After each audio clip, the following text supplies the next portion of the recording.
اسلام سے پہلے اہل عرب کا یہ دستور تھا کہ مال کی طرح اپنے جو ہوتے تھے نا ریلیٹیوز، ان کی بیویوں کے بھی وارث بن جاتے تھے.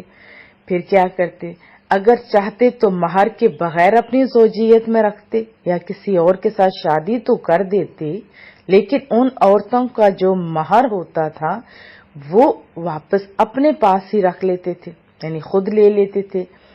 یا ایسا بھی کرتے کہ انہیں شادی کی اجازت تک نہیں دیتے تھے. کیوں؟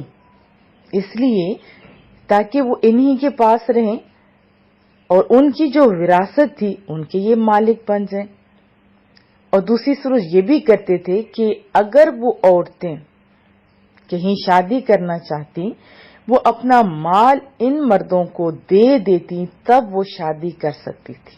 اور کبھی یہ اس لیے بھی روک لیتے تھے کہ ہمارے پاس نوکرانی بن کے رہے گی، گھر کا کام کرے گی اور مر جائے گی تو پھر جو روکنے والا ہوتا تھا اس کو ساری جائیداد مل جاتی تھی. یعنی وہ عورتوں کی جو مجبوریاں تھی نا ان سے فائدہ اٹھاتے تھے. عورت چونکہ مجبور ہوتی تھی اس ٹائم، وہ کچھ بھی نہیں کر سکتی تھی، تو رب کریم نے اس رسم کو مٹانے کے لیے یہ آیت مبارکہ نازل فرمائی. بخاری شریف کی میں نے آپ کو وضاحت بھی بتا دی. اور پھر دیکھیں اس میں بہت پیارا لکھا ہوا ہے نا، لِتَذْهَبُوا بِبَعْضِ مَا آتَيْتُمُوهُنَّ، تاکہ جو مہر تم نے انہیں دیا تھا اس میں سے کچھ لے لو. یہ ہے نا آیت مبارکہ. اس میں دیکھیں کہ اس کی بھی بڑی پیاری تفسیر ہے. حضرت عبداللہ بن عباس رضی اللہ تعالیٰ عنہ فرماتے ہیں کہ یہ اس شخص کے متعلق ہے جو اپنی بیوی سے نفرت رکھتا ہو، اس کے ساتھ بدسلوکی اس لیے کرتا ہو کہ وہ پریشان ہو کر مہر واپس کر دے، اپنی جان چھڑا لے یا معاف کر دے. تو رب کریم نے اسے منع فرمایا ہے. رب کریم نے اسے منع فرمایا ہے. اور آپ جانتے ہیں کہ پہلے یہ ایسا بھی کرتے تھے کہ لوگ عورت کو طلاق دیتے پھر رجوع کر لیتے پھر طلاق دیتے. اس طرح عورت کو معلق رکھا کرتے تھے، یعنی لٹکا کے رکھتے تھے. وہ نہ انہیں آرام کے ساتھ زندگی بسر کرنے دیتے تھے، نہ اپنے پاس رہنے دیتے تھے آرام کے ساتھ، نہ ہی دوسری جگہ شادی کی اجازت دیتے کہ وہ شادی کر کے اپنا گھر بسا لیں. تو رب کریم نے منع فرمایا ہے. یہ تو میں نے بات بتائی زمانہ جاہلیت کی. ذرا سوچئے آپ بھی، کہیں آپ کے ارد گرد بھی تو ایسا نہیں ہو رہا، ہمارا معاشرہ بھی تو اس ڈگر پہ کہیں نہیں چل رہا. کہیں سوچیں آپ، کہیں بیویوں کو تنگ تو نہیں کیا جا رہا نا؟ اگر ہمارے معاشرے میں بھی ایسا نہیں چل رہا ہے تو پھر دیکھیں تو یہ بھی کس کا طریقہ ہوا؟ اسلام کا یہ طریقہ نہیں ہے. بیویوں کو تنگ کرنا، جبری طور پر مہر معاف کروانا، ان کے حقوق ادا نہ کرنا، ذہنی اذیتیں دینا، کبھی عورت کو اس کے ماں باپ کے گھر ہی بٹھا دینا اور کبھی اپنے گھر میں رکھ کر بات چیت بند کر دینا، ڈانٹنا ڈپٹنا دوسروں کے سامنے ان کو جھاڑنا لتاڑنا وغیرہ، بےعزتیاں کرنا. تو عورت بیچاری شوہر کے پیچھے پھر رہی ہوتی ہے نا، اور شوہر صاحب کیا بنے ہوتے؟ فرعون بنے آگے جا رہے ہوتے. بہت ساری جگہوں پہ میں نے خود بھی دیکھا. اور جہاں عورتوں کا ہاتھ پڑ جاتا ہے وہاں عورتیں جو ہیں وہ اس سے بڑا کردار ادا کرتی ہیں اور مرد پیچھے جا رہے ہوتے ہیں. یہ دونوں غیر مناسب طریقے ہیں. ایک دوسرے کو عزت دینے کا اسلام میں کہا گیا. تو ابھی بات تو ہو رہی تھی ظالم مردوں کی. تو عورت کے گھر والوں سے سراحتاً یا بیوی کے ذریعے مرد، یہ بھی میں نے دیکھا کہ مطالبے کر رہے ہوتے ہیں. یہ بھی غلط طریقہ ہے. کیوں مطالبے کرتے ہیں؟ کبھی کچھ دے دو جی، اب اس کی یہ ضرورت ہے، کبھی خود پوری نہیں کر رہے ہوتی تو اسے میرے کو میں جا کے یہ کہتی ہیں. تو یہ ظلم کی ساری صورتیں ہیں جو ہمارے معاشرے میں نہیں ہونی چاہیے. دیکھیں رازق اللہ ہے. اپنے گھروں کی طرف توجہ تو قرآن کریم کی یہ آیتیں اگر سمجھ آ جائے نا ان لوگوں کو بھی جو کہتے ہیں کہ عورت مجبور ہے یا جو لوگ ظلم کر رہے ہوتے ہیں، تو پھر معاشرہ خوبصورت ہو جائے. اب ذرا وہ لوگ بھی سوچیں جو لوگ ٹی ویوں پہ بیٹھ کر تبصرے کر رہے ہوتے ہیں. میں نے اخباروں میں پڑھا، تبصروں میں سنا، بہت ساری عورتیں بھی کہتی ہیں کہ بڑی سختیاں ہیں جی، بڑی سختیاں اسلام میں، پردے کا حکم ہے، گھر رہنے کا حکم ہے ایٹسٹرا. نہیں، یہ غلط ہے. اسلام آپ کو تحفظ دیتا ہے. یہ اسلام تو سختیوں سے نجات دے رہا ہے آپ کو، عورت کو عزت دے رہا ہے. تو گھر کی رانی ہے، تیرا گھر تیرے دم بدم سے ہے، کسی کو اجازت نہیں کہ تیرے اوپر سختی کرے. لیکن آپ بھی تو اپنے اوپر، اپنے رویوں کے اوپر ذرا غور کریں نا. اور پھر رب کریم کیا فرما رہا ہے؟ فَعَسَىٰ تَكْرَهُوا شَيْئًا، تو ہو سکتا ہے کوئی چیز تمہیں ناپسند ہو.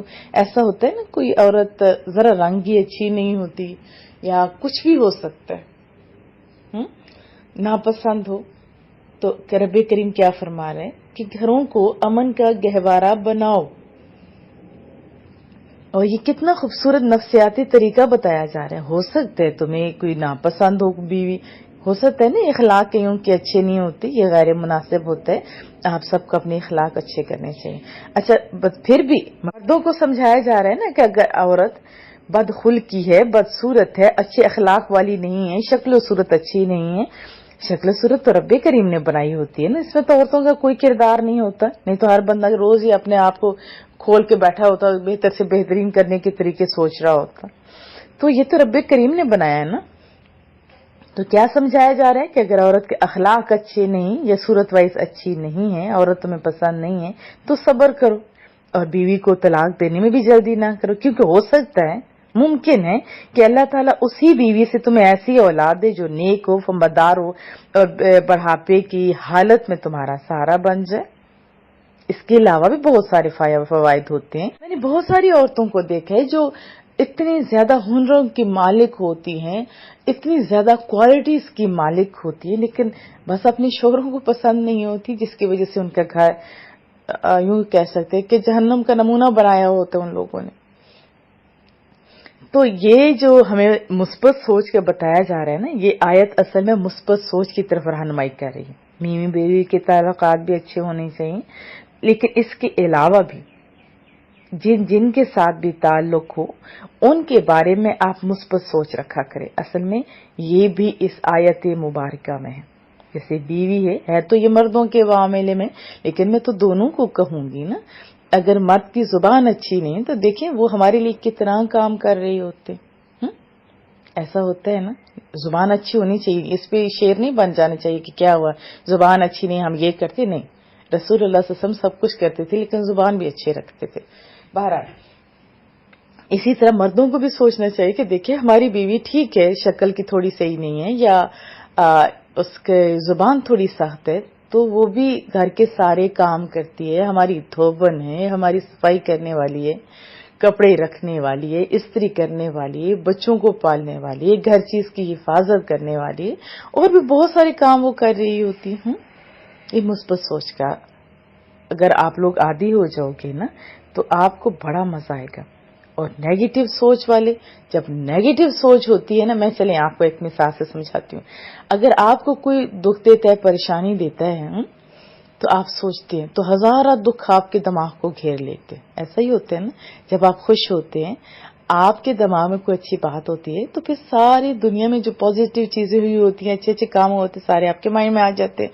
تو دونوں سوچوں میں دیکھیں کیا فرق ہوتا ہے. آپ کا جسم، آپ کا دماغ کہاں فریشنس محسوس کرتے ہیں؟ وہی نا جہاں آپ کی مثبت سوچ ہوتی ہے. جب نیگیٹو سوچ ہوتی ہے تو کون بیٹھتا ہے سب سے پہلے؟ آپ کا جسم جواب دے دیتا ہے، پھر 100 بیماریاں بھی گھیر لیتی. ایسا ہوتا ہے نا. تو سوچ کو پازیٹیو رکھیں. اگر کسی کام یا چیز میں خرابی کی کوئی صورت پائی جا رہی تو اس کے اچھے پہلوؤں پر جب آپ غور کریں گے نا تو آپ کو مزہ آ جائے گا. ہو سکتا ہے کہ اچھے پہلو زیادہ ہوں یا اچھا پہلو زیادہ فائدہ مند ہو. مثلا کسی کی بیوی بدصورت ہے لیکن اس سے آدمی کو نیک اولاد حاصل ہو جاتی ہے، تو اگر بدصورتی کو گوارا کر لے تو اس کی زندگی امن سے گزرے گی نا. لیکن اگر طلاق دے دے گا، رزلٹ کیا ہوگا؟ بیوی تو چلی جائے گی لیکن اس کے ساتھ بچے بھی چلے جائیں گے. میں نے رلتے ہوئے مردوں کو بھی دیکھا ہے. پھر ساری زندگی ایسی تلخیوں میں، ذہنی اذیتوں میں، اولاد کے حصول کی جنگ میں اور حقوق کی لڑائی میں ان کی گزر جاتی ہے. اور پھر کیا حالت ہوتی ہے آپ اپنے معاشرے میں دیکھ سکتے ہیں. اور اگر بچے مل بھی جاتے تو بچوں کے ذہنوں میں وہ محبت نہیں ہوتی جو کہ میاں بیوی اکٹھے ہوں، محبتوں کے ساتھ رہ رہے ہوں، ان بچوں کے مائنڈ میں ہوتی ہے۔ اسی طرح کہیں ادارے میں اگر آپ نے کوئی ورکر ساتھ رکھے ہوئے، ہو سکتا ہے کوئی ناپسند ہو، لیکن اس کی وجہ سے ہمارے فیکٹریز یا کوئی اسکول ایٹسٹرا آسان طریقے سے چل رہے ہوں، نظام اچھی طریقے سے چل رہے ہو، اب اس آدمی کو رکھنا چاہیے نا، اگر سے پسند نہیں، لیکن ناپسندیدگی کی وجہ سے اگر نکال دیں گے تو پھر کیا ہوگا؟ بہت کچھ خرابی آ جائے گی اس فیکٹری میں، اس نظام میں، اس سکول کو چلانے میں نقصان ہو سکتا ہے۔ تو ہر جگہ پہ ہمیں کس پہ نظر رکھنی چاہیے؟ فوائد پہ۔ برداشت کر لینا ہی بہتر ہوتا ہے۔ اور یہ بھی یاد رکھیں، پازیٹو لوگوں میں آپ بیٹھیں گے تو آپ کی سوچ پازیٹو ہوگی، نیگیٹو لوگوں کے ساتھ بیٹھیں گے تو آپ کی سوچ نیگیٹو ہوگی۔ تو ہمیشہ پازیٹو لوگوں کے ساتھ بیٹھیں۔ رسول اللہ صلی اللہ علیہ وسلم کا بھی حکم ہے کہ اچھی صحبت اختیار کرو۔ اچھی صحبتیں آپ کو بلندی کی طرف، ترقی کی طرف لے کے جاتی ہیں، اور بری صحبتیں آپ کو مایوسیوں کی طرف لے کے جاتی ہیں، بھلے وہ آپ کے کتنے ہی قریبی رشتے دار ہوں۔ ہمیشہ اچھی صحبت اختیار کریں۔ کیا میں توقع رکھوں؟ پازیٹو سوچ آپ رکھیں گے، اچھی صحبت رکھیں گے، اگر ایسا ہوگا تو پھر ہماری زندگی بہت ساری تلخیوں سے نجات پا جائے گی خود بخود۔ پریشانیوں کے بجائے نعمتوں کا سامنے رکھنے والا شخص ہمیشہ کامیاب ہوتا ہے، تکلیفوں سے نجات مل جاتی ہے۔ چلیں ایک اور مثال سے سمجھاتی ہوں کہ ایک بندہ جو کسی ایک آدھ مصیبت میں گرفتار ہوتا ہے، لیکن اس کے علاوہ بہت ساری خوشیاں اور کامیابیاں بھی تو اس کے ارد گرد ہوتی ہیں نا۔ اگر آپ وہی رونا شروع کر دیں گے ایک آدھ ناکامی کا، وہ ساروں کو بھول جائیں گے، تو کیا آپ کبھی خوش ہو سکیں گے؟ نہیں۔ ہاں، اگر آپ سوچیں کہ یہ تو میرے پاس نہیں ہے، لیکن دیکھیں اتنی چیزیں میرے پاس ہیں، اتنی کامیابیاں میرے پاس ہیں، تو پھر آپ سوچیں آپ کی سوچ کیسی ہوگی؟ اچھی سوچ ہوگی نا۔ اللہ پاک اچھی سوچ اور اچھے لوگوں کی صحبت اختیار کرنے کی توفیق عطا فرمائے۔ ہمارے محلے میں ایک بہت ہی بھولی سی عورت تھی، بہت اچھی سی۔ آپ کو پتہ ہے ایجوکیٹ اور ان ایجوکیٹ بندے میں بھی فرق ہوتا ہے۔ وہ ایک اچھی عورت تھی اور ان کے بچے سارے بہت ذہین تھے، بہت اچھے تھے، لیکن ان میں سے ایک ایسا بچہ بھی تھا جو بچپن میں اسے کچھ مسئلہ ہوا تھا، اور وہ ایسا نہیں رہا تھا جیسے نارمل بچے ہوتے ہیں، اس کو کوئی رشتہ بھی نہیں دیتا تھا۔ جب اس کی شادی ہو گئی، اس نے اپنی بیوی سے کہا کہ مجھے بنیان دے دے، شرٹ کے نیچے پہننے کے لیے مجھے بنیان دے دے۔ اب اس کے پاس اور بھی بنیانیں تھیں، لیکن وہ مانگ رہا تھا وہ نہیں تھی، تو اس کو غصہ آیا اور اس نے بڑی بے عزتی کی اپنی بیوی کی۔ یہ نہ دیکھا کدھر کوئی بندہ ہے کوئی بندہ نہیں ہے، بس اس نے تو دھڑا دھڑ بے عزتی کر دی۔ وہ بھولی سی ماں تھی، بجائے اس کی کو سیپریٹ کر کے اس سے سمجھاتی، وہیں کھڑے ہو کے کہتی میرے بچے تجھے تو کل دیتے ہی نہیں تھے وہ بندہ رشتہ، آج تو ملتی یہ بیچاری مل گئی ہے تو بھی جڑاں بن گیا، تو بھی مرد بن گیا۔ وہ بیچارہ شرمندہ ہو گیا، پھر بعد میں اس نے زندگی میں کبھی بھی لڑائی نہیں کی۔ تو کہنے کا مدعا یہ تو چلے میں نے آپ کو ضمناً بات سنا دی، سمجھانے کا بھی خوبصورت طریقہ ہوتا ہے۔ ایجوکیٹ لوگ، محبت کرنے والے لوگ، اہل علم لوگ، نیک اور صالحین لوگوں کی صحبت ہوگی تو آپ کی سوچیں پازیٹو ہو جائیں گے۔ اور جب کوئی نعمت ملتی ہے نا، ضمن یہ بھی عرض کر دوں کہ جب نہیں ملی ہوتی تو وہ بھی ٹائم ذہن میں رکھا کریں، تو آپ کو خود بخود شکر کی عادت بن جائے گی۔ اور قرآن کریم میں بھی ہے جو شکر کرتا ہے اللہ اس کو زیادہ عطا فرماتا ہے۔ اللہ آپ سب کو خوشیاں دے، کامیابیاں دے، دعاؤں کی درخواست رہے گی۔ السلام علیکم ورحمۃ اللہ۔